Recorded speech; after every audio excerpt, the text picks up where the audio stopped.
హౌస్‌లో ఉంటావా? పోతావా? అంటూ నాగమణికంటకు నాగార్జున గారు గట్టిగానే ఇచ్చి పడేశారు.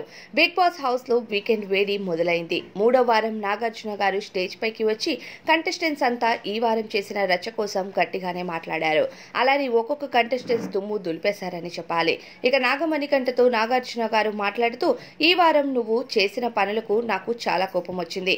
హౌస్‌లో మళ్ళీ ఎమోషనల్ డ్రామాను ఎందుకు మొదలుపెట్టావు అని మొదటి ప్రశ్నగా ప్రశ్నించారు. అలానే నువ్వు ఆడాలని కసి ఉంటే సరిపోదు, ఆటలో కూడా నీ 100% ఇవ్వాల్సి ఉంటుంది. నువ్వు గెలవాలి అని ఆలోచించి ఆడుతున్నావు, ఎందుకు గెలుపు నీ సొంతం కావట్లేదు. అలానే నువ్వు యష్మితో ప్రవర్తించిన విధానం బయట ఉమెన్ కార్డు పడుతుంది అని ఆలోచించలేకపోయావా? అలానే ప్రేరణ దగ్గరకు వెళ్ళి నువ్వు ప్రశ్నించిన విధానం కూడా చాలా బాగుంది. హౌస్లో నువ్వు ఏదైనా గొడవ ఉంటే క్లియర్ చేసుకోవాలి అనే నీ ఆలోచన చాలా బాగుంది అంటూ నాగార్జున గారు నాగమణికంటను పొగుడుతూనే మళ్ళీ తను చేసిన పొరపాట్ల కోసం చెప్పి ఏకిపారేశారని చెప్పాలి. యష్మి విధానంలో మాత్రం ఏమాత్రం బాగోలేదని, బయట తనకు ఉమెన్ కార్డు కూడా పడుతుంది అంటూ క్లియర్ గా నాగమణికంటకు తెలియజేశారు. నాగమణికంట ఓటింగ్ లో అయితే టాప్ లో ఉన్నాడు కాబట్టి ఈ వారం ఎలా అయినా సేఫ్ అయిపోతాడు. దానికోసం నాగార్జున గారు నాగమణికంటకు ఇండైరెక్ట్ గా హింట్ ఇచ్చినట్టు కూడా అర్థమవుతుంది. దీనిపైన అభిప్రాయం కామెంట్స్ లో చెప్పండి.